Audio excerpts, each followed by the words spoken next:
अभिषेक जी, क्या करवा दिए हैं भाई आप? पूरा हंगामा मचवा दिए हैं। ये राहुल से पूछिए ना कि साला ट्रम्प बन गया है क्या? एक पंचतंत्र की कहानी मेरे अंदाज में। लंगड़ू लकड़बग्घा जंगल में जा रहा था। लंगड़ू लकड़बग्घे से लोगों ने पूछा कहां जा रहा है। बोला तुम लोग ये क्या कर रहे हो, ये बच्चों को खिला रहे हो, कोई मदिरा पान कर रहा है। देखो प्रकृति कितनी खूबसूरत है, चांद दिख रहा है, तारे दिख रहे हैं और सूरज दिख रहा है। हाथी ने समझाया तुझे चांद तारे सूरज कैसे साथ में दिखने लगे। लंगड़ू लकड़बग्घे ने कहा अभी अभी राहुल जी का बिहार में दिया हुआ स्टेटमेंट सुन के आ रहा हूं। उनको दर्शन शास्त्र की प्राप्ति हो गई है। उन्होंने रात में ही बोला कि आप रात में आए, बारिश में आए, तपती धूप में आए। तो जब सर रात में बारिश हो सकता है, तपती धूप हो सकती है, तो मैं कैसे नहीं देख सकता। खैर उसके पीछे अभी बाकी है, अभी नशा बाकी है सर। इसके बाकी बाद है। जंगल के खरगोश वगैरह सबको दर्शन शास्त्र कराते हुए ले चलने लगा। पूरा जंगल घूम रहा था और सबको एक ही बात बोला था, देखो प्राकृतिक छटा, जंगल को देखो, कहां ये सब चीजों में पड़े हुए हो। दार्शनिक बनो, जंगल को देखो, जंगल को देखो। सब आ गए सर, हाथी घोड़ा सब आ गया। लास्ट में शेर के मान के पास पहुंचा। बोला क्या अभी भी शिकार कर रहे हो क्या, बाहर निकलो, देखो जंगल कितना अच्छा दिख रहा है, सुंदर प्राकृतिक छटाएं, दर्शन शास्त्र में आओ मेरे साथ। शेर बाहर निकला और पहले पटक पटक के मारा सर, लंगड़ा लकड़बग्घे को पटक पटक के मारा। सब जानवरों ने बोला अच्छा तो कर रहा था, ये क्यों तुमने मारा।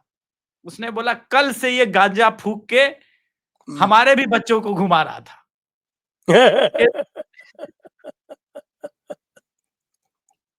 नहीं तो स्टालिन आ गए।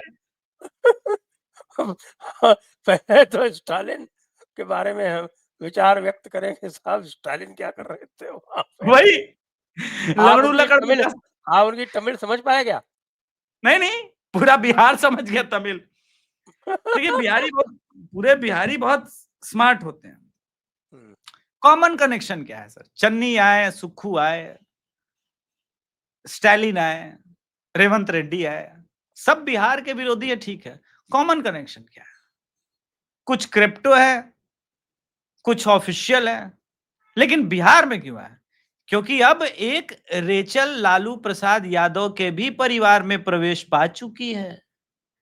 उसे सिर्फ तजिया निकालने वाला परिवार मत समझिए। नाम वाम परिवर्तित हो गया सुना। अरे नाम परिवर्तित तो मजबूरी में राजनीतिक व्यवस्था में करना पड़ा है। तो वो तो पूजा किस पाठ पंडित भी के करने पास लगे जाके सुना। सनातन धर्म के लिए नहीं, किस ब्राह्मण के पास जाकर के, किस संत के पास जाकर के ऑफिशियली सनातन धर्म में घर वापसी की, आप बताइए। क्रिप्टो यही हुआ ना। गायत्री मंत्र पढ़ लीजिए, हो गई घर वापसी। अरे सर ये तो वही क्रिप्टो वाला हाल है। कितने वर्षों से लोगों को पता चला शोभा ओझा लिखती है तो लोगों को लगा रहे यार ब्राह्मण ही होगी, रागनी नायक हिंदू ही होगी। है तो सब वही ना, मूलतः तो ईसाई है। तो वो बैलेंस चल रहा था बिहार में। तो स्टालिन आए और उन्होंने सबसे पहला बाण मारा, ये देश, ये धरती लालू की धरती है। अब हाय बिहारी हाय हाय एकदम हाय खुश, हाय हाय। बोले बिहारी हाँ बिल्कुल हाँ, सीना बोले उनका बिल्कुल सही। चौड़ा हो गया होगा। हाँ, कहा जैन की बुद्ध धरती को समझ रहे हैं, कहा बुद्ध की धरती को समझ रहे हैं। अरे जैन और बुद्ध से कम थोड़ी ना है अब लालू जी। हाँ एकदम ठीक, एकदम ठीक, खूब खुश। हालांकि एक और बात है कि एक पूरा सेगमेंट कह रहा है कि ये तो भाई अपमान है, हम बिहारियों का ये अपमान किया। राहुल ने बोला बस इतने में चिढ़ गए, अपमान, अभी रुको हम आ रहे हैं, अभी अपमान तुम्हारा किया कहां है, अभी तो कायदे से होगा। देखिए सर बिहारी सब कुछ करता है, तू तड़ाक की भाषा पसंद नहीं करता। बहुत सम्मान से हम लोग आदर पूर्वक सबको बिठाते हैं, बात करते हैं।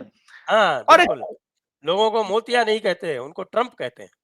हाँ हाँ, हम लोग ट्रम्प कहते हैं, बिल्कुल सही बात है। आप देखिए कि यूएस के प्रेसिडेंट जैसा नाम रख लेते हैं, लेकिन खैर। इसके बाद राहुल गांधी ने अमित शाह जी के साथ तू तड़ाक की, मोदी जी के साथ तू तड़ाक की, कार्यकर्ताओं को और बूस्ट मिला। इसी बीच एनएसयूआई का कार्यकर्ता आया और मोदी जी को मां बहन की गाली दे दी।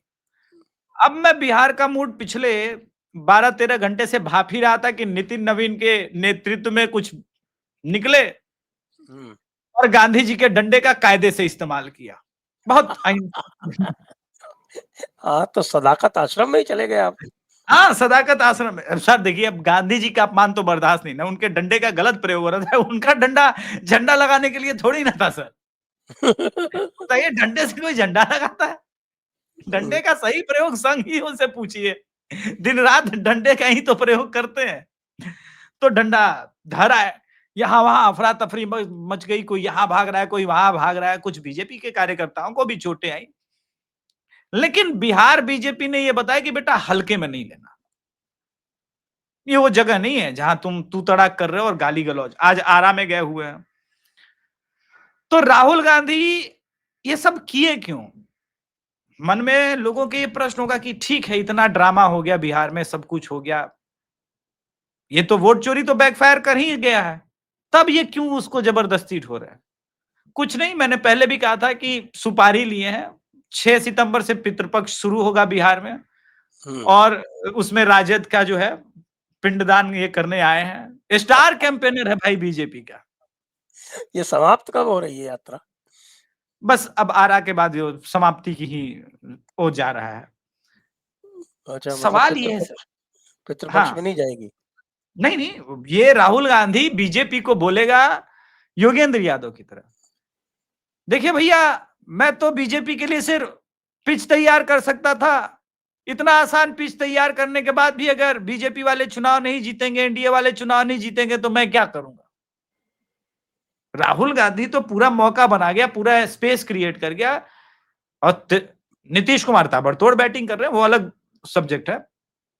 लेकिन मुझे लगता है कि ये प्लानिंग एग्जीक्यूशन की तरफ बदल रही है, जो मल्लिकार्जुन खड़गे ने कहा था कि अगर हम 20-30 सीट जीत जाते तो सरकार में होते। तो उनका प्लानिंग है कि भाई अब समाजवादी पार्टी को और राजद को बिहार से ठिकाने लगा देना है, क्योंकि जब तक ये पार्टियां ठिकाने नहीं लगेंगी, मुस्लिम वोट उनका होगा नहीं, और एक बार मुस्लिम वोट उनका हो गया तो बाकी वोट भी जो राजद के खेमे के ऑफिशियली वो उनकी तरफ शिफ्ट होंगे। राजद को समाप्त करने की ये निंजा टेक्निक है कांग्रेस के द्वारा, और मेरा मानना है कि राजद समझ भी नहीं पाई है। राजद को लग रहा है कि युवराज चल रहे हैं, उनके पीछे पीछे हम चल रहे हैं, यही मौका है, क्योंकि मुस्लिम वोट का बंटवारा नहीं होना चाहिए। लेकिन उन्हें अपना मेजर नुकसान नहीं दिख रहा है कि यही तेजस्वी यादव के सीएम बनने के लिए अंतिम चुनाव है।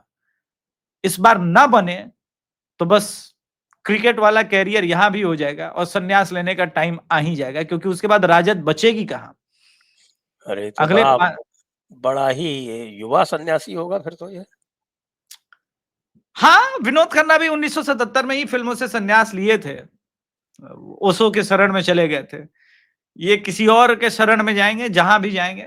लेकिन अभी मुझे नहीं लग रहा है बिहार में, जो अभी तो 6 तारीख से ग्राउंड रिपोर्टिंग जेडी पर भी आ ही जाएगा हम लोग का कॉम्बाइन, लेकिन जो पूरा इस वक्त खेमा है वो बटा हुआ है सर।